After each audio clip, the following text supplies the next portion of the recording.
starting an Etsy shop and connecting it with a print-on-demand company worth it? Maybe that thumbnail got you interested and you're wondering how I made so much money in one weekend. And maybe this is your very first video about Etsy or print-on-demand.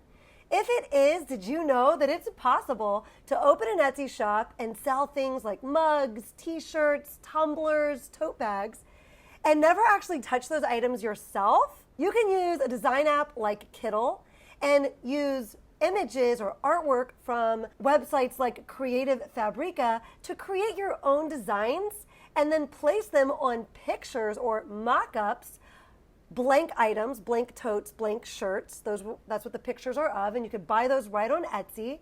And then you put that up in your store so people can see what they're buying. Once they buy it, you have your print-on-demand company like Printify or Printful print it up for you and send it out. You never actually have to touch the items. Or maybe this is one of many videos you've watched as you're thinking about opening your own Etsy shop. Or maybe you're in the thick of it and you are really trying to grow your Etsy shop and wondering, is this effort really worth it? I'm here to tell you today about how my Q4 has gone this third year into my shop. We're going to focus specifically on Friday, Black Friday, through Cyber Monday. Today is Tuesday, so for me, as I filmed this video, yesterday was Cyber Monday. It's worth noting here that I am not some big business guru before we get into those numbers. I was a fourth grade teacher who tutored like a fiend after school every day just to have a little extra spending money. Watched a video a lot like this one. My eyes were opened to the idea of starting an Etsy shop, and I thought, well, gee, it sure would be nice to replace my tutoring income and no longer have to tutor and hustle that hard after school. Within a few months, I realized the potential that one can have on Etsy, and I really went hard there, and I quit my teaching job about 1.5 years after I started my Etsy shop. And now I've been working on Etsy full-time for about 1.5 years. So just to give you a little frame of reference of the goals I had when I originally opened my shop, what those kind of grew into, and the amount of time that I've been able to put into it the first 1.5 years working on it part-time, and then the last 1.5 years working on it full-time. We're going to jump into those numbers now, but if you are in the midst of working hard on your Etsy shop, and now you're like, okay, well, I know that I shouldn't be listing any more holiday items at this point, but what do I do now? Stick around to the end of the video because I will quickly kind of just give you some ideas of helping give you direction of where you should be headed next. Here we're in my stats on my Etsy shop, and I have it filtered for November 24th through November 7th, which is Black Friday through Cyber Monday. You can see my total revenue was $38,474.74. Remember, this is my third year in, so do not let this make you feel bad if this is not what you had as your result this year. I have a couple thousand listings in my shop. I have a couple thousand listings deactivated in my shop because they were loser listings. So this is a lot of work that has gone into this revenue number this third year in. Let this be something that really fuels you and makes you excited for the future and what's actually possible with the amount of effort that goes with this, right? So you can totally build your shop slower, or you might be better at implementing the strategies I talk about on this channel. It was slow going for me as I figured my way out through this, having zero business background coming into this. So just to say, this is just so possible. If I could do it, anybody can do it. We could see that November 24th on Black Friday, the revenue was $9,662. Saturday, $8,495. Sunday was $8,495. And then my best day to date is $11,821. It was actually $12,000. I was like, watching that, it was kind of a marker for me. I was super excited about it, but a couple people wanted their items too soon and I had to go ahead and refund them.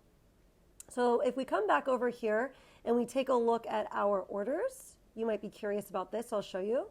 On the 24th, I received 139 orders. On the 25th, 105 orders. On the 26th, 119 orders. And yesterday, I received 159 orders. Again, it was 150, which I was excited about that number, but I had to refund a big order this morning. Do keep in mind that a lot of these orders, I haven't gone through to count exactly how many shirts were sold, but at Christmas time you can really get a lot of family orders or group orders, a lot of shirts that maybe have the last name with the year on it. The whole family will wear a shirt like that. So you have an opportunity, even though you only had maybe 150 orders, you might have sold 450 shirts if you have a lot of your orders coming through listings like that. And real quick, I'm thinking a question I might get. I just mentioned that I did a refund. It was really a cancellation. Sometimes people are like, oh no, did that cost you money? That didn't cost me anything. I didn't print the items for them yet or anything like that. But if someone leaves you a note at checkout and says, hey, I need these by next Friday.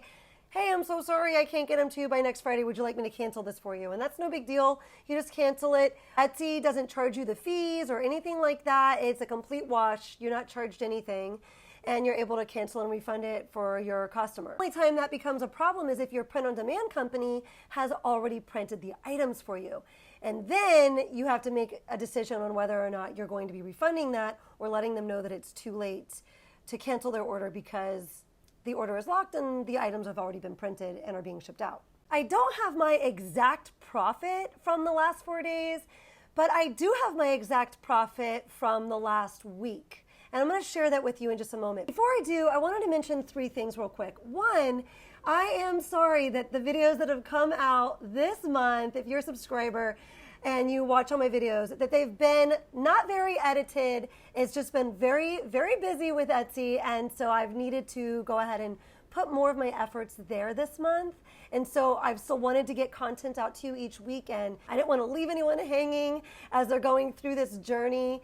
And so I had to do kind of bare bones, just get the content out to you that I thought might be helpful for you this week. 2, I also wanted to make a quick fun announcement. I am going to be starting a new project with some friends on YouTube starting in January. I will keep you posted about more information on this. I realize I'm sharing big numbers with you, and they're exciting numbers, and they're numbers that I didn't think were ever possible when I started this, and they're the kind of numbers that have always motivated me as I've gone through this journey. But I realize they're big numbers, and not everyone's going to relate to that. Some people just getting in are maybe thinking, oh my gosh, yeah, must be nice for you, Shauna. So I thought it would be really cool to, nothing will change here on Simply Shauna. I will be having videos every week for you. But we're, in addition to my channel, Simply Shauna, we are going to be starting a new channel called No Friend Left Behind.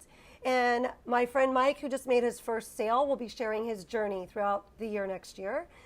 My best friend Shay, who is going to get her 100th sale any day now, will be sharing her journey. And my very good friend Laneta, if you're a regular around here, you know who she is.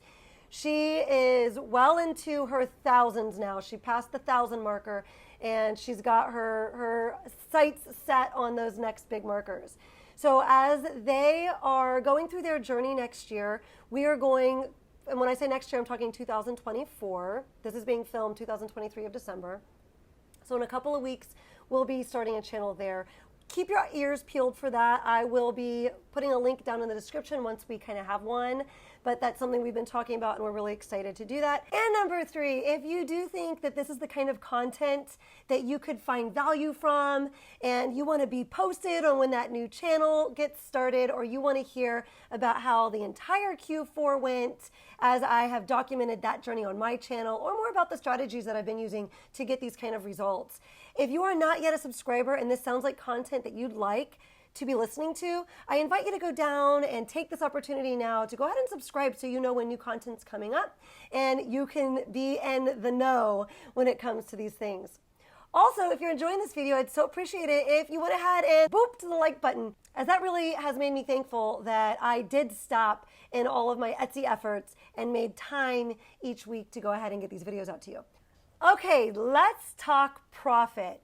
Now, we know that the print-on-demand company is doing a lot of the heavy lifting for us, so that isn't cheap, but I wouldn't be able to keep up with this kind of business if I was in the back room printing up these shirts as they came in. It wouldn't be scalable at that point. So I don't know exactly what my profit was the last 4 days, but every Tuesday, today's Tuesday, as I'm filming this, Etsy sends me my Etsy check.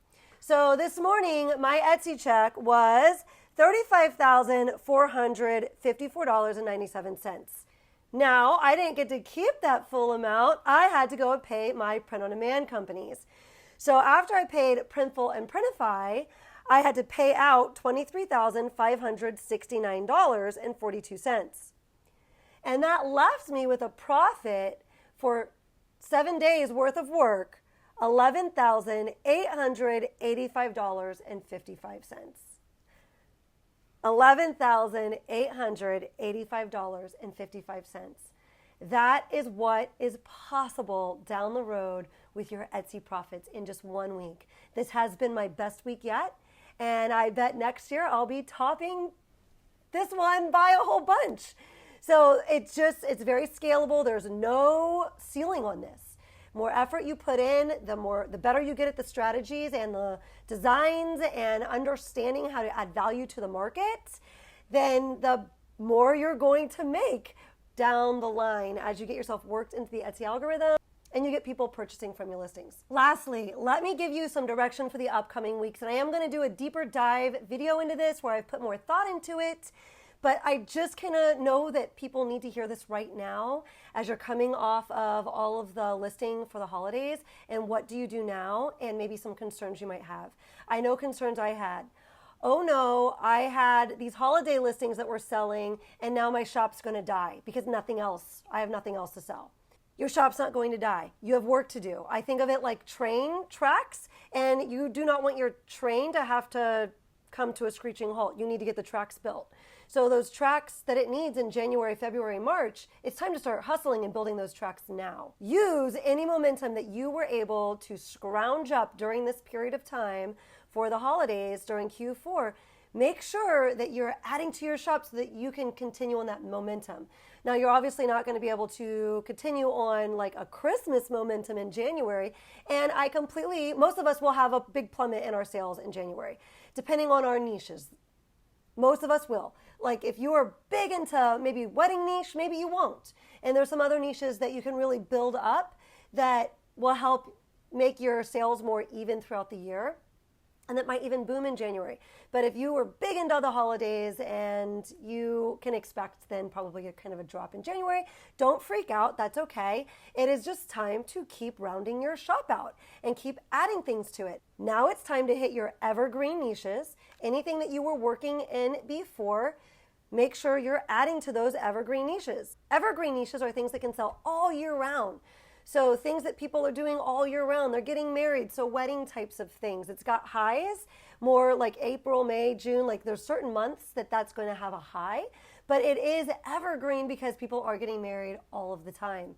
Birthdays, people are always celebrating a birthday. Almost any hobby or interest that people have can be an evergreen niche.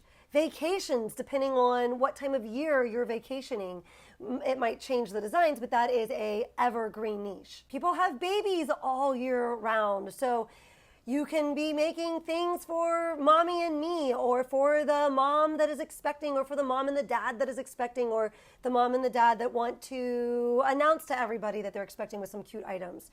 This is an evergreen niche, and that's just to name a few. You can also now start thinking about Valentine's Day and getting designs up for that. Also, did you know more people get engaged on New Year's Eve than any other day of the year? So you might want to get some bridal things up, fun shirts that brides might want to wear after they receive their ring. They're going to be looking at Etsy for those special shirts in the next month or two to come to celebrate their new status as an engaged bride. And you can start thinking about Black History Month and making designs that go along with that.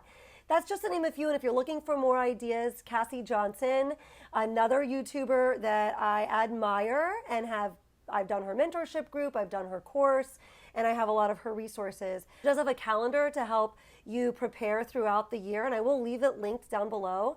I'm also in the process of creating my own, and I hope to have it done by the end of December. We'll see how it goes, but I will keep you posted when that's finished. I hope you found this helpful, and I hope you'll join me in the next one and keep hanging out, but of course not until after that tip from Tucker. Tucker, take it away!